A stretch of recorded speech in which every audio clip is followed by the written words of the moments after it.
শুনে হালিনা বুঝতে পারে যে রানম কতটা ভালো মনের অধিকারী। আর এর কারণ হলো রানমের বাবা মা কেউ বেঁচে নেই। আর এই কারণেই তখন যখন হালিনা তার বাবা মায়ের কথা বলেছিল তখন রানমের মন খারাপ হয়ে গিয়েছিল। এখন এখানে সব মেয়েদের সাথে দেখা করতে তাদের বাবা মা এসেছিল, যেখানে হালিনার সাথে দেখা করতে তার মা আসে। হালিনা তার মাকে বলে সে এখানে থাকতে চায় না, মাদ্রাসার কোনো মেয়েই তাকে পছন্দ করে না, শুধুমাত্র একটি মেয়ে বাদে।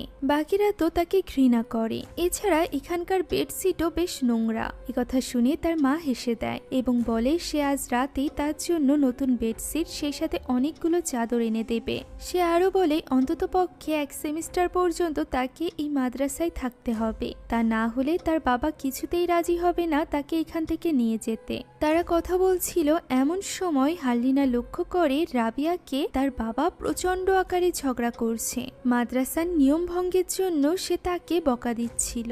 কিন্তু কি নিয়ম ভেঙেছে সে? মূলত উম্মি আয়ু রাবিয়ার বাবা মাকে আজ সকালে তার কাজে ফাঁকি দেওয়ার ব্যাপারটা জানিয়ে দিয়েছিল। তাই তো রাবিয়া এখানে তার বাবার খারাপ ব্যবহার এবং এই সব কিছুর জন্য হালিনাকেই দায়ী মনে করছিল।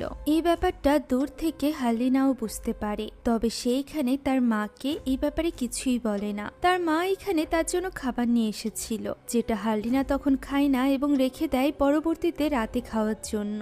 মেয়ের যেহেতু এখানে থাকতে বেশ কষ্ট হচ্ছে, তাই ওই রাতেই হালিনার মা কিছু বেডশিট রেডি করে তার মেয়েকে দেওয়ার জন্য। তবে সে এটা দিতে যাওয়ার আগে মিস্টার সাপ্তো অর্থাৎ হালিনার বাবার সাথে কথা বলে, যেখানে সে মিস্টার সাপ্তোকে হালিনার সমস্যার ব্যাপারে জানায় যে ওইখানে থাকতে হালিনার কষ্ট হচ্ছে। কিন্তু মিস্টার সাপ্তোর এই নিয়ে কোনো মাথা ব্যথা ছিল না। তার মতে তারা বেশি আদর দিয়ে তাদের মেয়েকে নষ্ট করে ফেলেছে, তাই তাকে শৃঙ্খলার মধ্যে আনতে হলে তাকে অবশ্যই মাদ্রাসায় রাখতে হবে। তাই তো সে এই মুহূর্তে হালিনার কোনো সমস্যার কথাই শুনতে রাজি ছিল না, যেটা বুঝতে পেরে হালিনার মাও বেশি কথা বাড়ায় না। এদিকে আমরা হালিনাকে দেখতে পাই যে কিনা নিজের ঘরে বসে আরবি শেখার প্রতি মনোযোগ দিচ্ছিল।